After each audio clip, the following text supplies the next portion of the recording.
Será que forças malignas permanecem em uma casa mesmo após quem os invocou ter saído? Eu morava no interior de São Paulo, na cidade de São José dos Campos.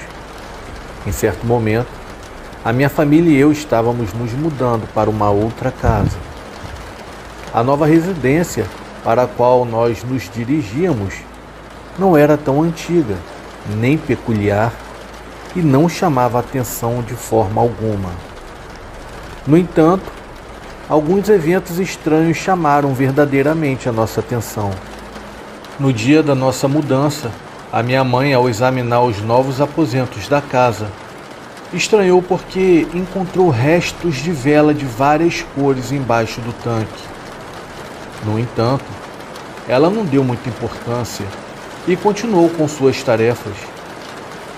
Depois de tudo estar devidamente ajeitado, começamos a nos adaptar à nossa nova moradia. E logo nas primeiras noites, tudo ocorreu de forma normal, sem surpresas. No entanto, após alguns dias, quando já estávamos nos acostumando com o nosso novo lar, coisas estranhas realmente começaram a acontecer. Eu e o meu irmão e a minha irmã começamos a ouvir barulhos pela casa, algo como risadas, passos e até pessoas conversando, o que nos deixava muito assustados. Compartilhamos com a nossa mãe os eventos que estávamos presenciando, mas ela não deu muita importância, alegando que tudo aquilo era apenas fruto da nossa imaginação devido à mudança para a nova casa.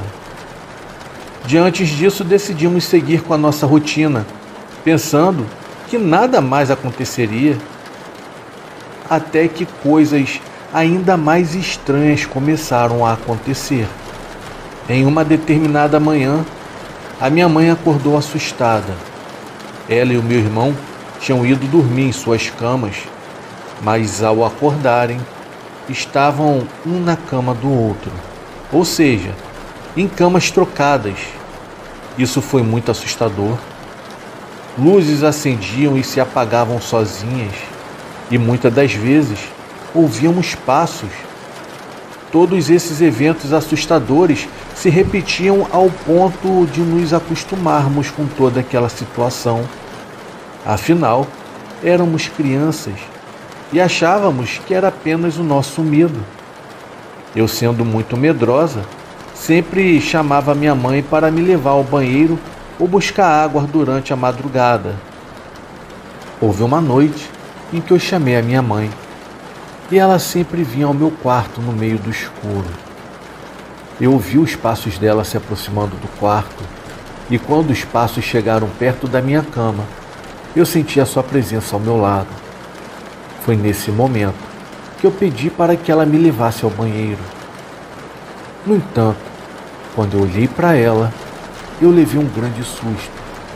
Eu não estava acreditando no que eu estava vendo, pois não era a minha mãe que estava ao lado da minha cama, mas sim uma figura alta e escura. Naquela hora, eu quase que tive um colapso e comecei a gritar desesperadamente, chamando pela minha mãe.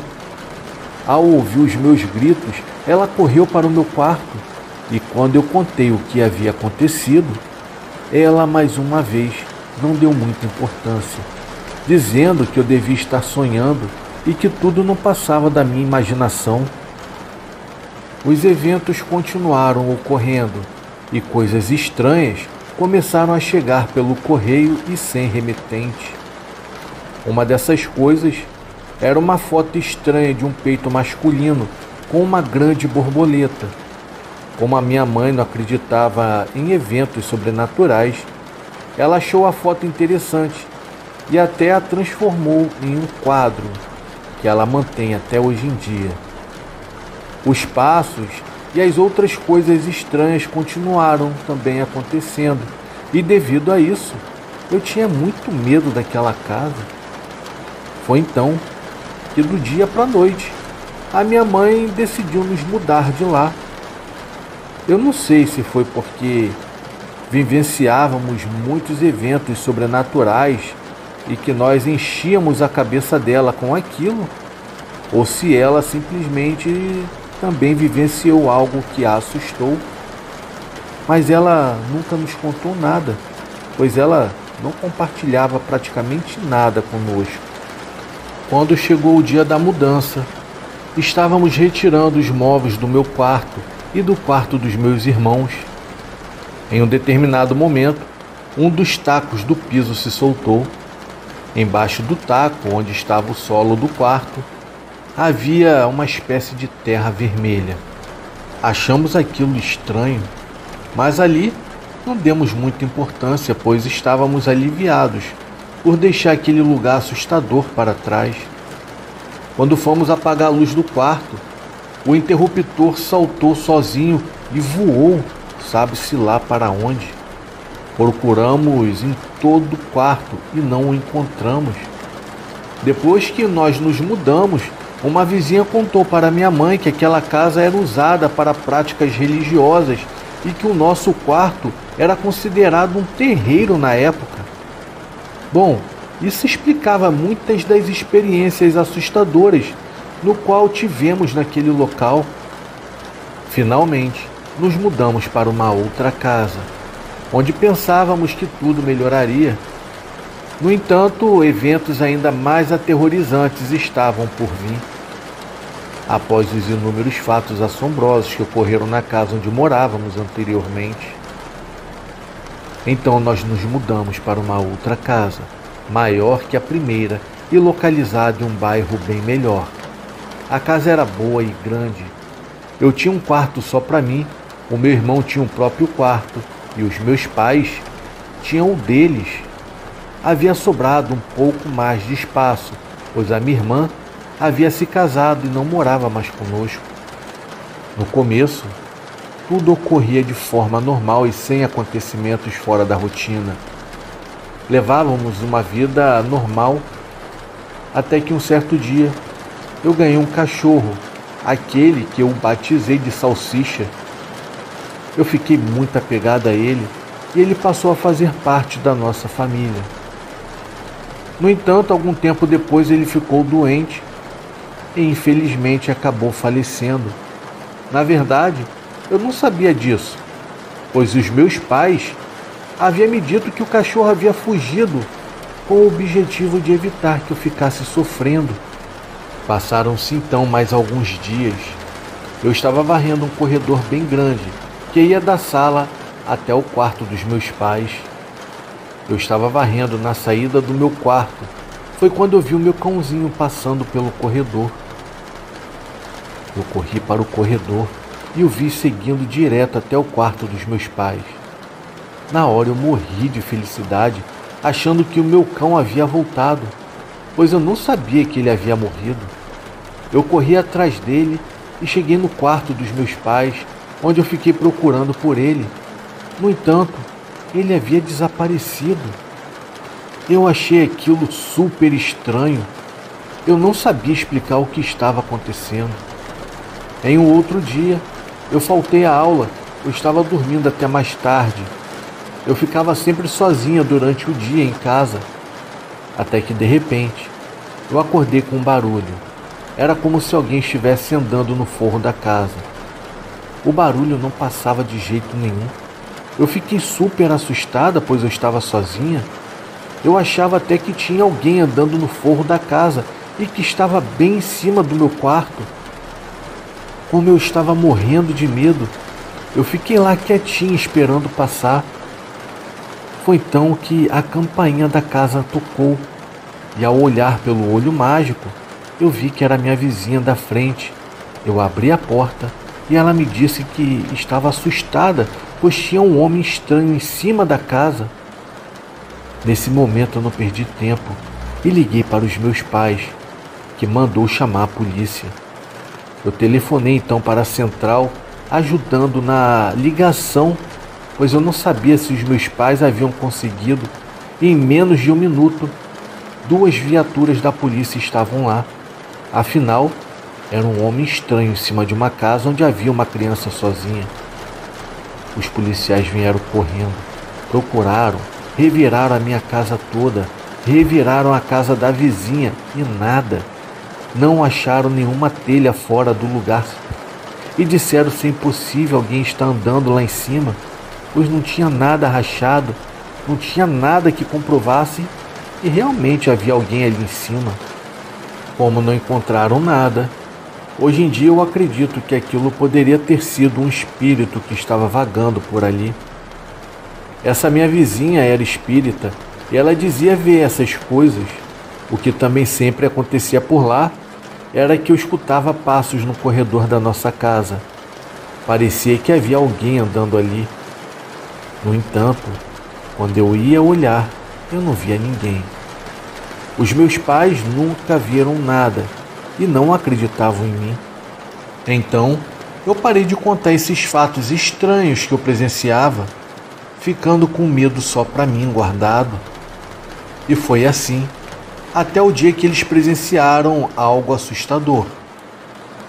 Eu tinha um duende e dava várias coisas para ele, do tipo maçãs, bombons, etc. Certo dia, o meu pai estava brincando com a minha sobrinha de matar o bicho-papão. Na brincadeira, ele ia até o meu quarto, jogava um chinelo e dizia a ela: "Vamos matar o bicho-papão, venha, vamos! Aqui ó, eu matei ele!" E fechava a porta do meu quarto. Depois, ele ia até o quarto do meu irmão e fazia a mesma coisa. Depois de feito, ele voltava para buscar os chinelos nos quartos, porque dizia que assim ele havia matado o tal bicho-papão. Quando ele abriu a porta do quarto do meu irmão para pegar o chinelo, ele não estava mais lá. Ele achou estranho e foi para o meu quarto e se espantou, vendo que os 2 chinelos estavam lá arrumadinhos em frente ao meu altar do duende. Depois o meu pai me contou o que havia acontecido e mandou eu dar fim ao duende. Depois desse dia, ele passou a acreditar em mim.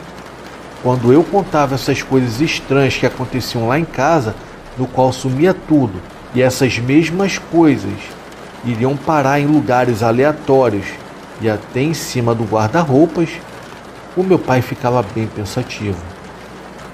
O meu pai, depois de ter passado por aquela experiência, achava que tudo o que acontecia era culpa do duende. Até que, em um certo dia, a minha mãe me chamou para conversar. Ela me disse que todas as noites ela sentia alguém deitando ao lado dela e até escutava a respiração, sendo que meu pai muitas das vezes estava viajando e ficava até 3 meses nessa viagem. Depois o meu irmão se envolveu com drogas e o meu pai começou a beber cada dia mais. A nossa vida estava virando um inferno e a nossa casa parecia estar possuída por algum espírito maligno, pois todas as noites e dias aconteciam coisas ruins por lá. Ficou tudo tão ruim que a minha mãe resolveu chamar um padre para benzer a nossa casa. O padre foi lá, benzeu, mas nos disse para sair dali, que segundo ele, a casa estava muito carregada e que talvez ele não conseguisse tirar todo aquele mal dali. A bênção que ele fez duraria pouco tempo e os espíritos voltariam com mais força e nos atacariam. Depois de tudo isso, a minha mãe entregou a casa e nós nos mudamos novamente. Algum tempo depois, ela descobriu que naquela casa as pessoas que viveram ali também mexiam com espíritos, justificando os acontecimentos presenciados por todos nós. Estávamos cansados com tudo aquilo que estava acontecendo com a gente ao decorrer dos anos. Então, decidimos procurar algum lugar que mexia com o mundo espiritual para sabermos de verdade o que se passava com a gente. E descobrimos que os espíritos estavam nos seguindo de casa em casa e que não adiantaria se mudar, pois eles iriam conosco, perturbando então as nossas vidas, e só nos deixariam em paz quando a minha família se separasse. E isso aconteceu, pois eu vim morar para São Paulo para ficar sozinha e os meus pais ficaram no interior. Eles continuaram vivendo e escutando coisas por lá e mesmo na outra casa em que estavam morando até pouco tempo atrás. A minha mãe, depois de um tempo, me contou que ela ainda viu um vulto por lá, e eu aqui pensando que estaria livre, morando longe deles. Pois bem, eu acabei me enganando também.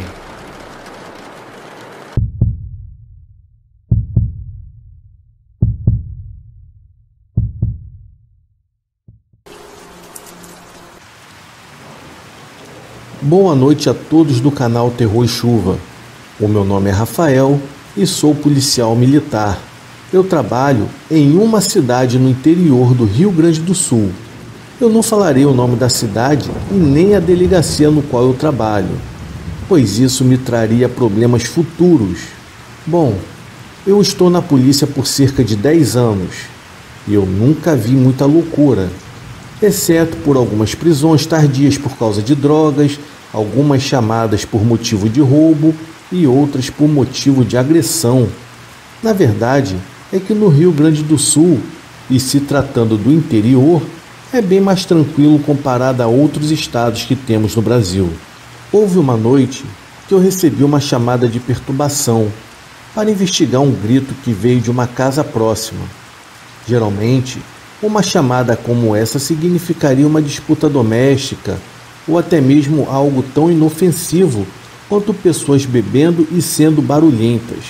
Eu cheguei até a casa, no entanto, eu tive que confirmar por 2 vezes que era a casa correta, porque nenhuma das luzes estavam acesas. Havia um carro na garagem, no entanto, era uma minivan Toyota Sienna azul, então eu deduzi que alguém estava em casa. Então eu fui até a porta, bati por algumas vezes.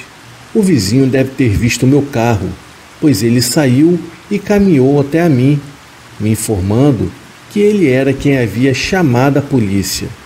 Ele me disse que ouviu um grito ensurdecedor vindo da casa e que a mulher que mora lá vive sozinha, mas ocasionalmente ela recebe a visita do seu namorado, o que tornava a situação um pouco mais preocupante. Eu tentei a maçaneta da porta que estava trancada e depois eu fiz uma volta na casa tentando todas as janelas, porém todas estavam trancadas, todas exceto uma. Uma das janelas do quintal já estava completamente aberta, o suficiente para entrar alguém. Isso foi um sinal vermelho, considerando que todas as outras janelas estavam fechadas. Foi então que solicitei reforços no local e, uma vez que eu recebi a confirmação, eu entrei na casa pela janela aberta. Eu comecei a acender todas as luzes que eu consegui encontrar na casa, começando pela cozinha e trabalhando o meu caminho até a sala de estar. E sim, é aconselhável para a polícia ligar as luzes ao investigar prédios. O que você vê em programas de TV e filmes, onde eles deixam as luzes apagadas, isso é feito apenas para suspense. Eu chamei a mulher tentando assegurá-la de que a polícia estava lá e que estava tudo bem, embora naquele momento eu ainda não soubesse exatamente qual era a situação, exceto que ela havia sido relatada gritando dentro da casa. Não houve resposta, não importa o quanto alto eu gritasse. O primeiro andar estava completamente vazio, então só restava o andar de cima para verificar. Eu queria esperar o reforço chegar, porque eu estava nervoso com o que encontraria lá em cima, mas também não me perdoaria se esperasse e perdesse tempo precioso que eu poderia usar para salvar esta mulher de uma possível emergência médica. Antes de subir as escadas, eu destranquei a porta da frente para quando o reforço chegasse. Depois subi as escadas silenciosamente e, ao chegar no meio do caminho, eu olhei por cima da borda para o segundo andar. Haviam 4 portas lá em cima. Eu acendi a luz do corredor e chamei mais uma vez. Foi então que ouvi um som de rangindo vindo por detrás de uma das portas. Então ela deveria estar lá dentro, pensei comigo. Eu abri a porta e era um dos quartos. Eu abri a porta e era um quarto. A luz estava apagada, mas a luz do corredor era o suficiente para ver uma mulher deitada na cama, debaixo das cobertas. Eu vi a parte de trás da cabeça dela e eu fui até ela para ter a certeza de que ela estava bem, mas quando eu me aproximei, eu notei manchas escuras que encharcaram o outro lado das cobertas. Puxei as cobertas da mulher e percebi que era sangue e que ela havia sido esfaqueada por diversas vezes. Porém, ela ainda estava respirando. Rapidamente eu peguei o meu rádio e entrei em contato com a central.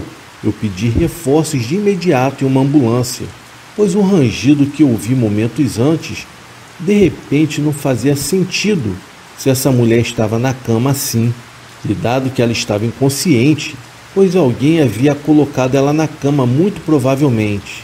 Eu girei em torno de 360 graus olhando ao redor do quarto e havia um armário à minha frente. Instintivamente era o primeiro lugar que eu pensaria em procurar. Eu tinha minha arma em punho e a minha mão estava na maçaneta da porta por 5 segundos. Reuni coragem para abrir a porta, quando finalmente eu fiz, e não havia ninguém lá dentro. Me virei novamente para olhar para a cama e para a mulher que estava sangrando. Então pensei comigo, que tal a cama? Me ajoelhei para ficar na altura da base da cama e puxei a saia da cama, que cobria a parte inferior da mesma. Então fiquei cara a cara com um homem usando uma máscara facial, que cobria a metade inferior do seu rosto. Eu gritei e disse, mostre-me as mãos, maldito. Ele lentamente levantou as mãos acima da cabeça ao máximo que pôde. Eu me levantei e disse para ele sair debaixo da cama bem devagar, e verifiquei se ele não estava segurando alguma faca. Eu o fiz ficar em pé no canto da parede, com as mãos levantadas, até que o meu parceiro chegasse. Eu não estava disposto a tentar algemá-lo sozinho lá dentro, pois ele poderia ter algum tipo de arma consigo. Eu disse para o meu parceiro que eu estava no segundo andar da casa, e quando eles entraram na casa, eu os chamei. Só assim que nós algemamos o homem. Pouco tempo depois, uma ambulância chegou e a vítima foi levada às pressas para o hospital, mas infelizmente acabou morrendo após ter sido esfaqueada por 6 vezes. O homem que fez isso na verdade era o namorado dela. O motivo é que o homem descobriu que ela o traiu com seu melhor amigo e quando ligou para falar com ela sobre o assunto, ela terminou com ele pelo telefone, e isso causou um surto psicótico do homem. Aquele homem foi preso pelo homicídio praticado. Isso foi no meu primeiro ano como policial. Foi em 2013, se eu não me engano. Bom, a casa ficou fechada por 1 ano, até que começaram uma reforma nela, e depois de 2 meses, a casa já se encontrava alugada, sendo que eu soube que na época os pais da vítima, que moram em São Paulo, fizeram da casa da falecida um meio de ganhar dinheiro, já que a mesma não possuía herdeiros.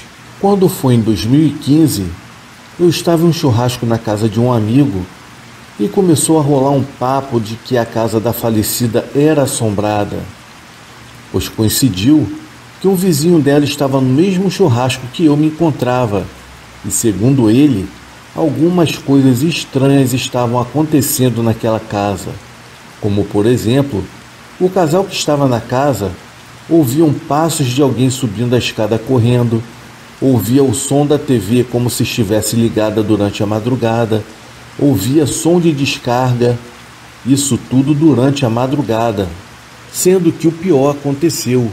A vizinhança chamou a polícia para ir na tal casa assombrada, pois haviam gritos de pedido de socorro dentro da tal casa, seguidos por uma gritaria. Nesse dia não foi o meu plantão.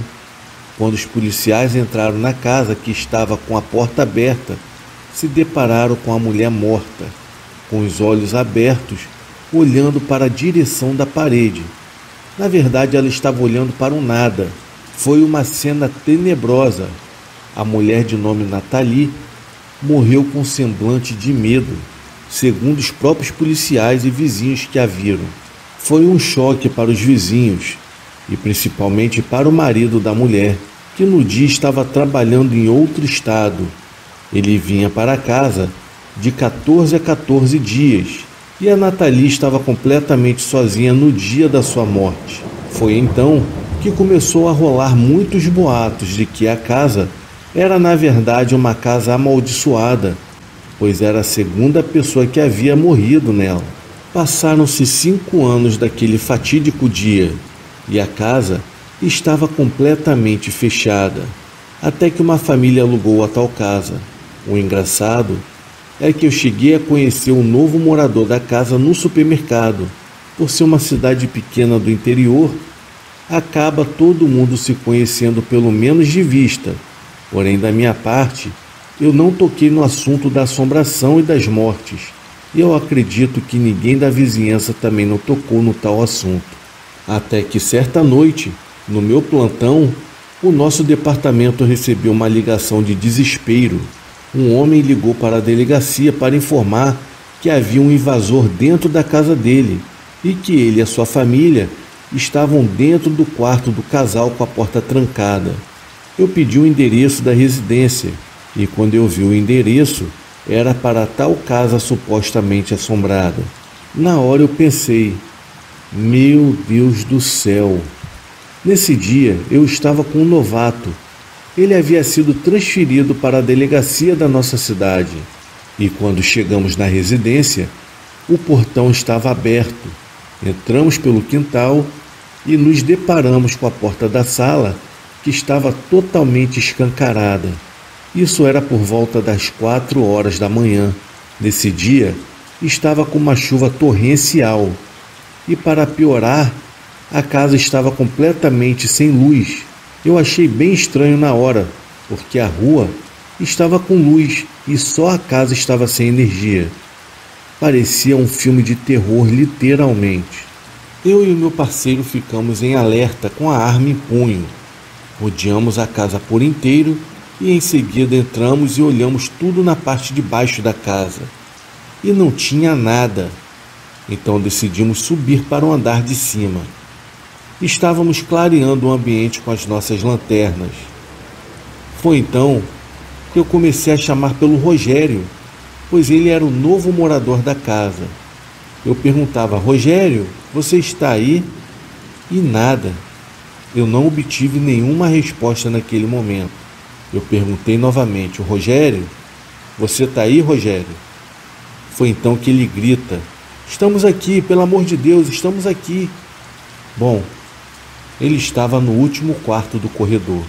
E quando ele abriu a porta do quarto para entrarmos, e que nós colocamos a lanterna em direção a eles, o soldado que estava comigo deu um grito de terror. Meu Deus, o que é isso? Meu Deus do céu, o que é isso? E se encolheu todo no canto da parede. Na hora, parecia que ia morrer junto, porque eu levei um susto muito grande. O Rogério e a sua família gritaram junto de tão desesperado que eles ficaram. Quando eu olhei para o soldado Peçanha, ele estava com suas mãos no seu rosto e começou a repreender na hora. Aquilo me arrepiou até a espinha. O Rogério e a sua família se abraçaram imediatamente e começaram a orar ali mesmo. Foi horrível aquele cenário. Ali eu tive a certeza que eu estava mergulhado no mais terrível terror psicológico. Eu estava em uma casa completamente escura, com pessoas precisando de ajuda, e o soldado Peçanha, totalmente fora de si, mal conseguia segurar sua arma de tanto que ele tremia. Depois de uns 5 minutos ali no segundo andar, conseguimos descer para o primeiro, e o Rogério, mais calmo, foi até o disjuntor da casa que ficava na cozinha e viu que o disjuntor estava desarmado. Em seguida ele armou o disjuntor, fazendo assim com que a luz da casa retornasse. Em seguida o Rogério e a sua esposa me informaram que acordaram com barulhos de alguém quebrando os copos da casa na cozinha, que ficava no andar de baixo, ali onde nós estávamos, e que ele e a sua esposa ficaram tão assustados que pegaram as crianças no quarto ao lado e levaram para o quarto deles, e assim se trancaram, e foi por isso que ligaram para a delegacia. Ao ouvir tudo aquilo ali, eu confesso que eu fiquei mais intrigado do que eu já estava, até mesmo Eu já sabia de todo o passado bizarro daquela casa. Assim que entramos dentro da viatura para retornarmos à delegacia, eu perguntei ao soldado Peçanha o que realmente ele havia visto dentro daquele quarto para ele ter ficado tão assustado. Foi então que ele olhou para mim com seus olhos ainda completamente arregalados e me disse: Sargento, o que eu vi é algo inexplicável. Assim que eu coloquei a lanterna para clarear a família, ao lado dela tinha um homem negro, com os olhos completamente vermelhos. Era um homem alto. Ele usava um chapelão gigante e uma capa que ia até o chão. Com certeza aquele homem não era desse planeta. Com certeza era uma entidade maligna que estava ali do lado daquela família. Eu acredito piamente que aquela casa ali é habitada por espíritos. O soldado Peçanha, chorando, ainda completou: Sargento, a sensação que eu tive foi de morte. Quando eu vi aquela coisa, parecia que ela queria tragar a minha alma. Eu estou muito assustado com o que eu vi, sargento. Quando ele me contou aquilo, eu fiquei ainda mais assustado com todo o ocorrido, pois eu sabia do histórico macabro que aquela casa tinha.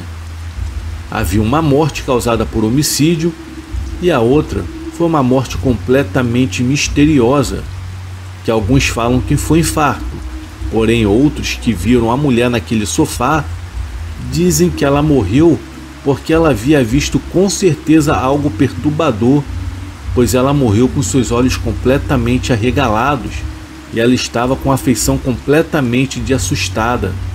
Enfim, pouco tempo depois do ocorrido, o Rogério se mudou com a sua família para a cidade de Farroupilha. Já o soldado Peçanha voltou para a delegacia no qual ele tirava serviço antes desse episódio. A casa hoje em dia está fechada até o momento, e segundo o que eu fiquei sabendo, os vizinhos relatam que durante a noite encontram a luz da casa acesa, sendo que alguns vizinhos que passaram pela calçada ao lado da casa já ouviram sons de pessoas conversando no quintal. Bom, esse foi o meu relato. Eu desejo a todos vocês uma ótima noite.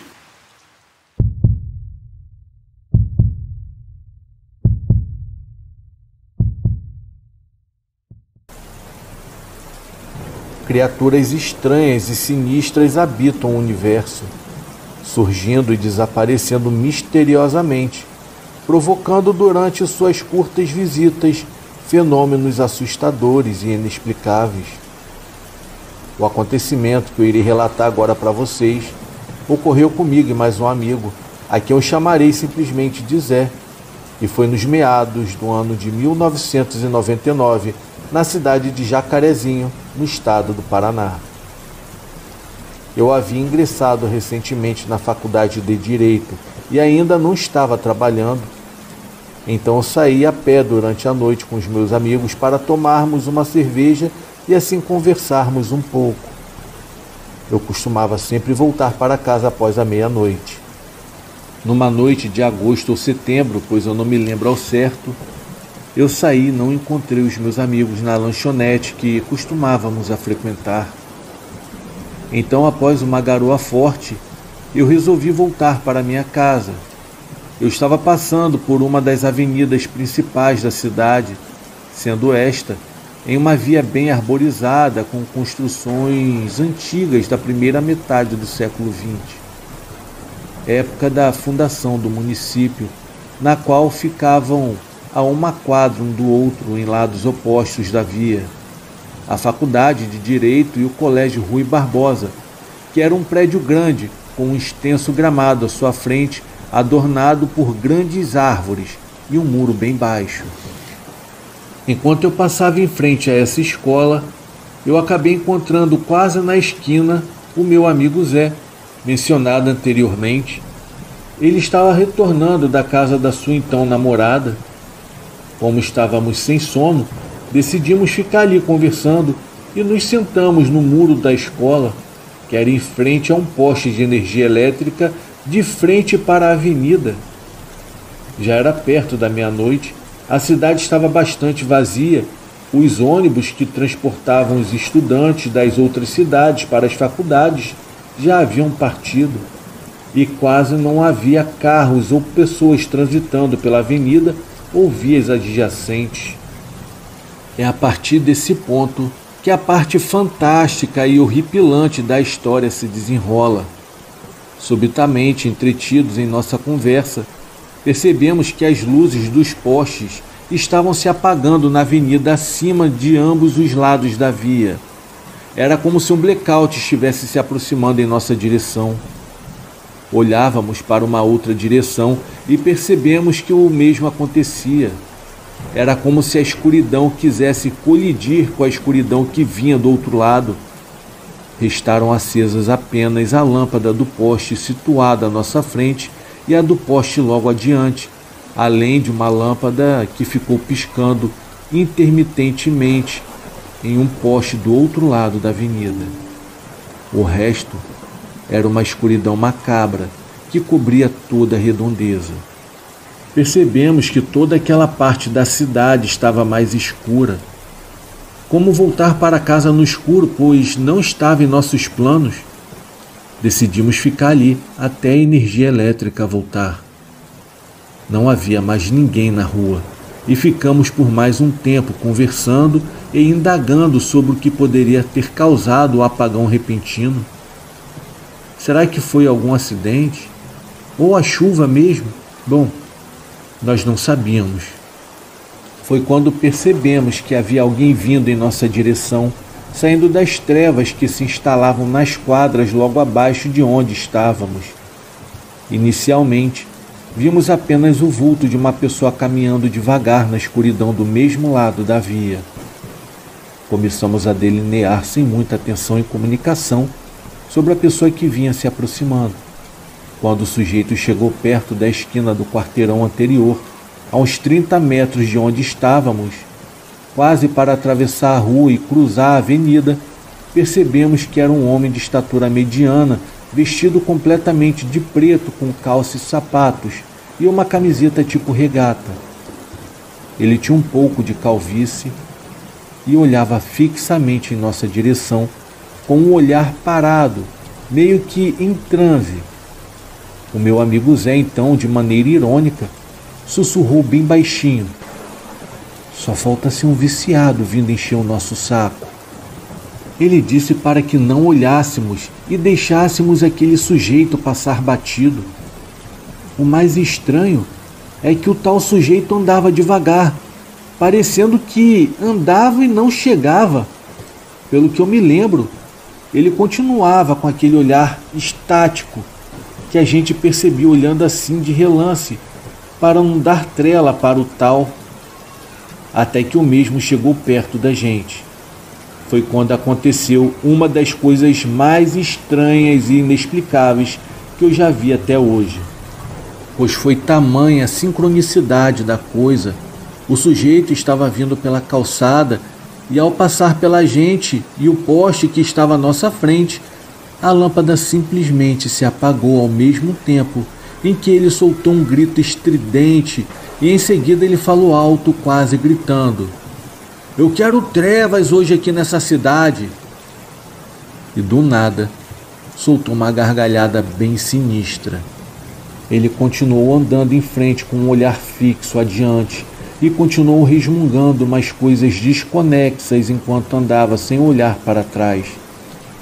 Eu não nego, pois eu havia levado um grande susto e no primeiro momento tanto Zé quanto eu ficamos olhando um para a cara do outro, pois era uma sensação estranha. Aquele homem havia dado aquele grito, mas nem olhou para a gente, pois ele continuou andando, ignorando a nossa presença. Eu penso que qualquer um, mesmo sendo uma pessoa meio que abusada, não iria dar um susto em estranhos durante um apagão tarde da noite, sem ter o receio de acabar arrumando uma grande confusão. Isso sem contar o fato mais estranho: a luz do poste ter ligado no mesmo momento em que aquele estranho cara gritou. Uma coisa que eu me lembrei é que na hora eu estava usando um crucifixo pequeno no pescoço por debaixo da camisa, e na hora do grito, Instintivamente eu levei a minha mão direita sobre ele, como uma reação de defesa inesperada, enquanto aquele sujeito em transe ia andando e dizendo coisas do tipo: "Trevas! Nessa cidade eu quero trevas!" Ouvindo aquilo, o Zé me disse bem baixo: "Ih, qual é desse maluco? Qual é desse maluco dos infernos? Eu vou sentar-lhe a porrada nele, hein?" Eu também tinha ficado bem assustado e com raiva ao mesmo tempo. Porém aquilo era estranho demais, e para ter feito aquilo, ou o cara era muito corajoso para pregar uma peça em estranhos, aproveitando uma coincidência, ou ele representava algo muito sinistro no qual nós não tínhamos o conhecimento. O homem caminhava em direção do outro poste que mantinha a luz acesa. E eu disse para o meu amigo: "Olha só, cara, na boa, eu não sei o que é não, cara, mas eu sinto que esse cara não é coisa desse planeta. Tem alguma coisa de estranho nesse homem. Se por acaso ele for passar por debaixo daquele poste e a luz se apagar, é melhor a gente ficar esperto, pois vai vir uma escuridão do cão." E eu continuei dizendo: "Meu irmão, se esse cara voltar em nossa direção, a gente vai ter que sair daqui correndo, hein? Pois com certeza ele vai tentar alguma coisa contra a gente. Eu acredito piamente que isso aí não é um ser humano normal." O estranho chegou debaixo do outro poste de energia elétrica, mas ele não apagou. Ele se virou em nossa direção e continuou a falar uns troços no qual eu não entendi, e foram por cerca de mais ou menos uns 2 minutos. Em seguida, ele se virou novamente para frente e foi andando. O acompanhamos com o nosso olhar, o seu trajeto, que era sempre em frente, enquanto estávamos comentando o quanto aquele homem era estranho, e quando ele se afastou por completo ao longe na escuridão, foi quase que instantâneo o retorno da energia elétrica em todos os arredores. Eu prestei atenção em umas coisas que aconteceram durante esse evento e depois, que contribuíram para dar um toque a mais no estranho momento. Primeiro, logo que o tal sujeito foi sumindo ao longe, as luzes voltaram tal qual tinham se apagado em sequência em sentido inverso. Segundo, voltaram a passar pela via carros e pessoas, inclusive o meu primo, sendo que durante todo aquele tempo em que aquele estranho homem andava, nada havia acontecido. Foi somente nós que o vimos. Eu voltei para casa e encontrei o meu pai sentado na cozinha. Ele estava fumando e olhando para aquele tempo chuvoso. Ele me perguntou por que eu havia demorado tanto para retornar para casa, e eu disse para ele que eu demorei por causa que havia ocorrido um apagão. Ele me disse que não havia percebido nada, pelo menos nas redondezas onde nós morávamos. Ele ainda brincou comigo dizendo que a minha fisionomia estava tipo de que alguém havia visto um cramunhão no meio da noite. Então, eu contei a minha história para ele, mas ele não deu muita atenção. Eu fui dormir bem intrigado e assustado com todo o ocorrido. Eu e o meu amigo nunca entendemos o que havia acontecido de fato naquela fatídica noite. Depois daquele ocorrido, nunca encontrei alguém que fosse parecido com aquele homem que nós vimos naquela noite. Eu morei lá por mais 2 anos e sempre que retorno para a cidade, eu passo em frente ao colégio e lembro-me dessa história horripilante que jamais esquecerei, mesmo quando eu estiver bem velho. Boa noite.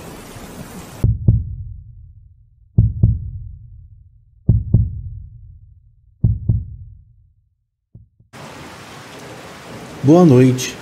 Venho contar um relato que ocorreu na década de 1980 com meu amigo Augusto Flávio, quando ele foi trabalhar no interior do Mato Grosso.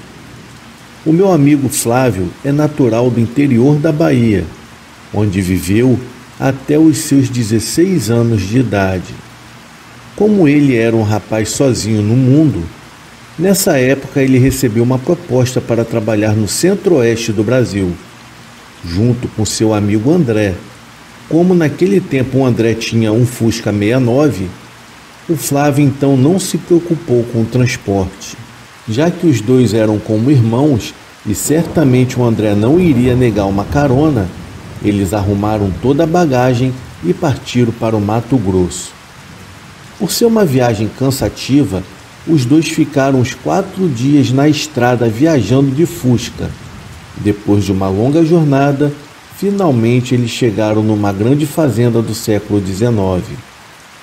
Assim que chegaram naquela propriedade, em uma manhã de inverno, perceberam um clima sombrio e pesado ao mesmo tempo, pois aquela propriedade era muito antiga e aparentava ter mais ou menos uns 100 anos de idade.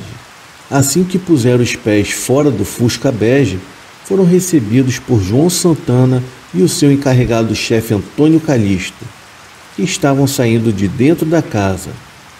Quando pisaram na casa pela primeira vez, sentiram uma atmosfera mais pesada naquele ambiente. Como o casarão estava fechado por mais de 50 anos e tinha sido adquirido por uma família tradicional do Mato Grosso que desejava morar após a sua reforma, os dois ficaram inicialmente tomando conta do casarão à noite e durante o dia ajudariam na reforma. Como a fazenda não ficava muito longe da cidade, os dois poderiam ir ao centro durante a noite e visitar uma igreja evangélica, onde mais tarde o Flávio conheceria sua esposa Verônica. Vou relatar os fatos conforme o Flávio me relatou, quando esteve em Nova Iguaçu. Eu tinha 17 anos de idade naquele tempo. Eu tinha sido convidado pelo meu amigo André para ajudá-lo em uma reforma que ele faria no Mato Grosso. Assim que chegamos naquele lugar, percebi que alguém nos observava em um dos quartos vazios daquele grande casarão. Porém, eu não dei muita atenção, já que o Dr. Santana nos tinha reservado um quarto mobiliado com geladeira e TV, coisa que era um luxo na época, e nós poderíamos ficar hospedados na sede da fazenda até o final do serviço. Arrumamos as roupas e fomos almoçar e ajudar na pintura de alguns quartos. O seu Calixto nos disse que durante a noite, caso precisasse de alguma coisa, a sua casa ficava a 5 minutos da fazenda. E devido ao serviço ter sido pouco naquele dia, terminamos mais cedo. Já no final da tarde, eu fui tomar um banho e assistir um pouco de televisão. E ali, assistindo a TV e sem perceber, eu acabei pegando no sono. E foi quando eu estava deitado que eu percebi que eu não conseguia me mexer na cama. E uma sensação muito ruim tomava conta de mim.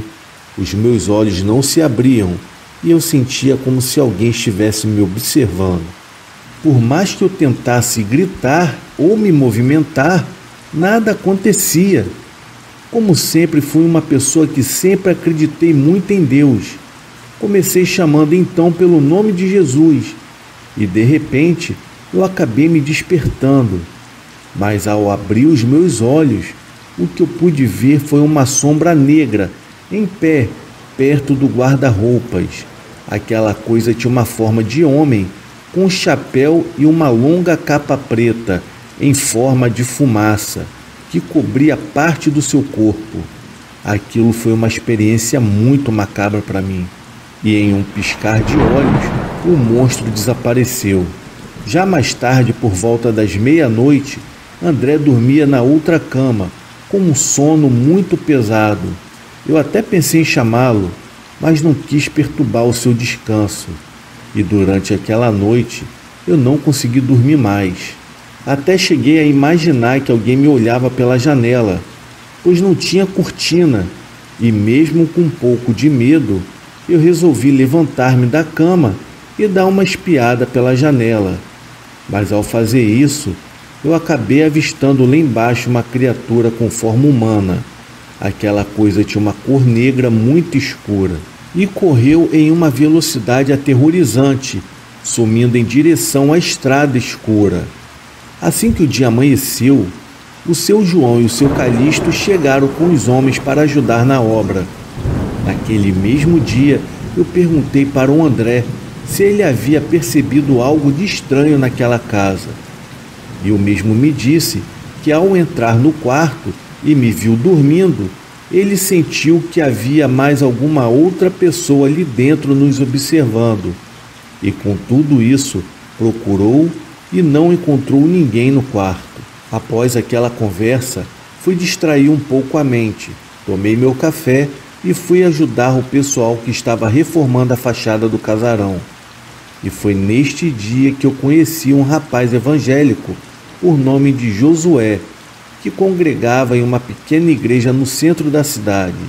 Fiquei conversando com ele e o mesmo me fez o convite para ir até a sua igreja.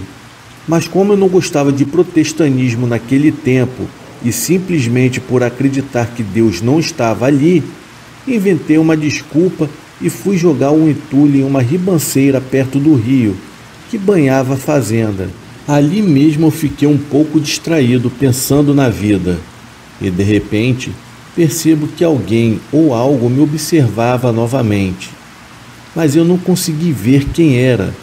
Olhando para os lados, eu vejo uma sombra negra ao longe, mais afastada. Aquela coisa tinha uma aparência humana, mas o seu rosto não parecia ter boca. Os olhos eram brilhantes e escuros ao mesmo tempo. Quando aquele ser me viu olhando para ele, sumiu rapidamente. Quase fiquei em pânico por um tempo, mas consegui disfarçar minha preocupação e voltei para o casarão. Já era noite quando André e eu fomos para a casa do seu Calixto. Ele e a sua esposa Iracema nos receberam muito bem.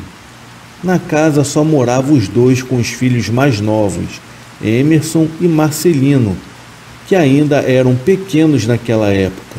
Ficamos ali até tarde da noite e, regressando à fazenda mais tarde, no caminho vimos a mesma sombra negra que eu já tinha visto do lado oposto da margem do rio.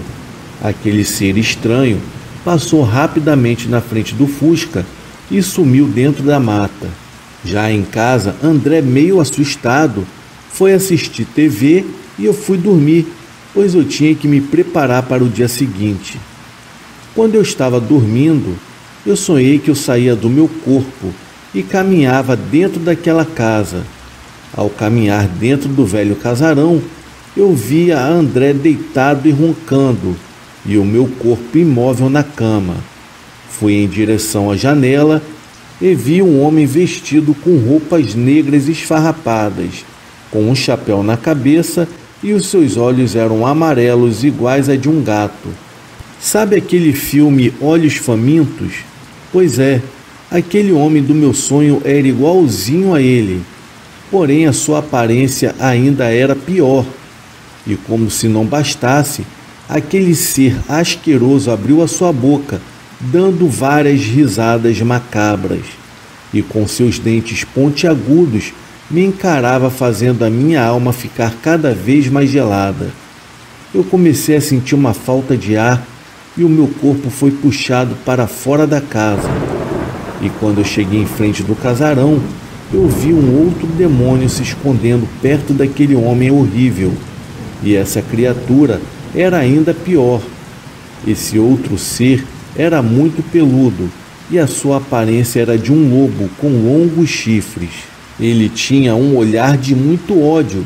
Os olhos daquele monstro eram azuis escuros e o seu nariz era comprido igual a de um cachorro pastor alemão.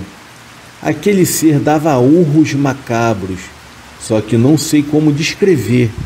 Perto daqueles dois seres misteriosos, fiquei com mais medo ainda e comecei a gritar em nome de Jesus Cristo, pois só Ele poderia me tirar daquela situação apavorante. Quando eu gritei o nome do Altíssimo, aqueles dois demônios explodiram, dando uma forma de névoa negra que acabou sumindo no ar. Acordei rapidamente com um susto e abri os meus olhos, percebendo que havia uma sombra negra que sobrevoava o teto e que desapareceu rapidamente. Como eu sabia rezar um pouco, comecei fazendo orações em voz bem baixa, com toda a minha fé, e pedindo em Jesus Cristo. Conforme eu estava orando, comecei a escutar passos correndo no andar de cima. como se estivesse alguém fugindo, seguido por um batido de asas. Depois disso, a casa ficou tranquila. Acordei no dia seguinte ajoelhado e perguntei para o André se ele tinha sentido algo de estranho. Mas, para minha surpresa, ele declarou que durante a noite, enquanto dormia, ele sentiu como se alguém estivesse apertando seu pescoço com mãos muito geladas, e por mais que tentasse abrir seus olhos, ele não conseguia. Mas de repente aquilo parou, então ele voltou a dormir novamente. Na semana seguinte, aceitei o convite de Josué e fui à igreja com André, e quando chegamos na igreja, fomos recebidos pela filha de um membro, que hoje é minha esposa. Nessa época, ela tinha apenas 14 anos de idade e eu 17. Era uma moça muito bonita, já que sua família tem origem polonesa e eles são naturais do Paraná. Naquela mesma noite, uma moça negra de aparência franzina se manifestou com um demônio dentro da igreja. Foi uma cena muito macabra. Os seus cabelos eram muito crespos e ficaram lisos e arrepiados para cima. Suas unhas cresceram e os seus dentes pareciam de vampiros. Sem falar nos seus olhos que ficaram azuis escuros. Aquela moça sentiu uma raiva extrema. Pegou um dos bancos muito pesado que só 3 homens tinham força para carregar, com as mãos para cima tentando arremessar o banco na direção dos obreiros da igreja. Aquele espírito imundo falava muitos palavrões e rosnava dentro do templo. O pastor Otávio fez orações com a Bíblia em suas mãos, conseguindo expulsar aquela entidade. A mulher foi abaixando o banco e voltou em seu estado normal. E ao voltar da igreja naquela mesma noite, eu tive a mesma sensação que antes, só que dessa vez oramos e conseguimos dormir tranquilamente.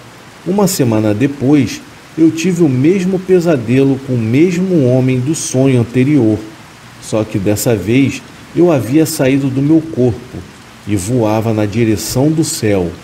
E quanto mais alto eu subia, eu podia ver os continentes e os planetas do espaço sideral. Fui me afastando da Terra, que tinha sua forma como uma pizza, envolvida por uma espécie de cúpula celestial. O que me entregou é que aquele formato não fazia nenhum sentido com o que era nos mostrado na escola. Eu fiquei bem confuso com tudo aquilo. E quando eu cheguei perto de Marte, não me pergunte como eu sabia que aquele planeta era Marte, pois eu sabia. Foi então que um grande buraco negro se abriu no centro do espaço. Eu fui puxado para dentro dele, e ao cair dentro daquele buraco, eu via várias sombras negras. Também vi várias pessoas de diferentes partes do mundo, mas elas não perceberam a minha presença. Então uma força estranha continuava me levando para aquele lugar desconhecido. O lugar parecia um grande pântano com céu avermelhado, cercado por montanhas derramando lavas, onde havia um grande lago negro de um tipo de lama podre. Pessoas pediam socorro desesperadamente, e a aparência daquelas pessoas eram de cor cinza, e as suas roupas eram completamente esfarrapadas, com um tipo de gosma preta saindo de dentro de suas bocas. Em outra parte, haviam pessoas sendo atormentadas dentro de lava vulcânica com suas peles sendo queimadas pelo fogo. Um grande rio de lava descia de um vulcão, onde algumas dessas pessoas eram jogadas nele por seres animalescos e neões. E um daqueles seres que jogavam as pessoas dentro do fogo tinha parte do seu corpo humana e a metade cobra. Era uma mulher de grande estatura com cabelos negros e compridos e uma longa cauda de serpente. Aquele monstro torturava aqueles homens e mulheres com muita violência. Na parte de cima de um grande vulcão havia um demônio com forma de lobo que andava como se fosse um homem comum. O bicho deu um salto bem alto, fazendo-se abrir uma espiral, onde ele e outros seres em forma de fumaça preta atravessaram aquele portal. Quando vi aquilo, Eu comecei a clamar a Deus, pedindo com todas as minhas forças para que Ele me tirasse daquele lugar horrendo. Com pouco tempo depois, eu abri os meus olhos e acordei na fazenda. E ali mesmo, deitado na cama, eu acabei vendo mais uma vez uma sombra negra, com olhos vermelhos.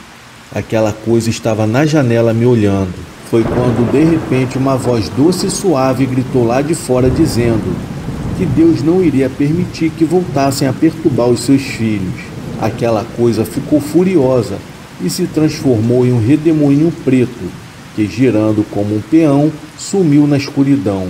Faltando pouco tempo para terminar o serviço no casarão, eu consegui um emprego na farmácia da cidade. Já o meu amigo André não quis voltar para a Bahia, pois foi viver em Cuiabá com uma moça de São Paulo. Trabalhando na farmácia, eu consegui a minha casa. Comecei a namorar com a Verônica, mesmo contra a vontade de seus pais, que não aceitavam pessoas de pele escura na família. Hoje em dia temos 3 filhos.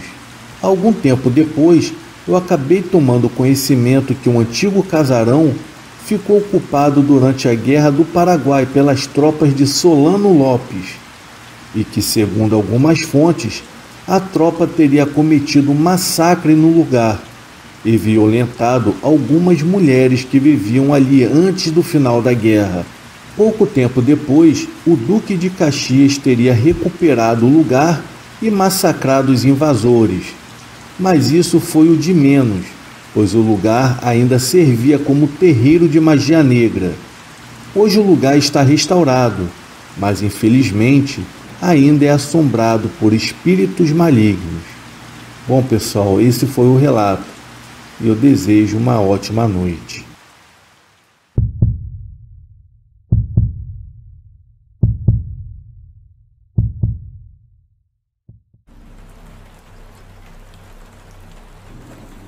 Boa noite a todos do canal Terror e Chuva. Eu me chamo Benedito e moro no interior do Ceará, mas prefiro não mencionar a localidade onde se sucedeu os fatos que eu irei relatar. Sou caseiro em um sítio que fica às margens da BR-222. A BR-222 é uma rodovia federal que estende-se atualmente de Fortaleza, capital do Ceará, à cidade de Marabá, no Pará, interligando, além de Ceará e Pará, os estados de Piauí e Maranhão. Conhecida como uma das estradas mais perigosas do estado, a BR-222 tem um alto índice de acidentes e mortes, principalmente por causa de suas curvas sinuosas e o desrespeito à sinalização. Ao longo dos mais de 1.800 quilômetros de extensão da BR-222, é possível ver centenas de cruz no pé da estrada, mostrando que ali naquele local houve alguma fatalidade e vidas foram ceifadas.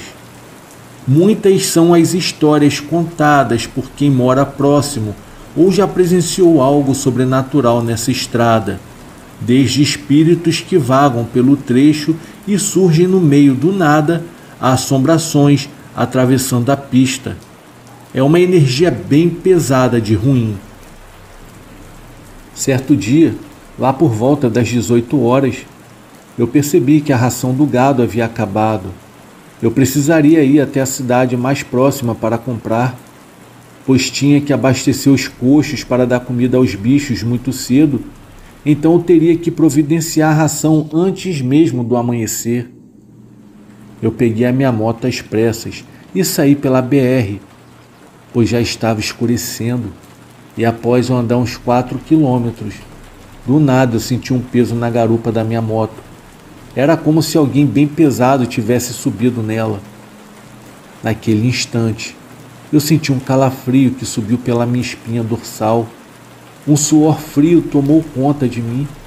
A moto parecia ficar ainda mais pesada à medida que eu andava, como se fosse parar ali mesmo.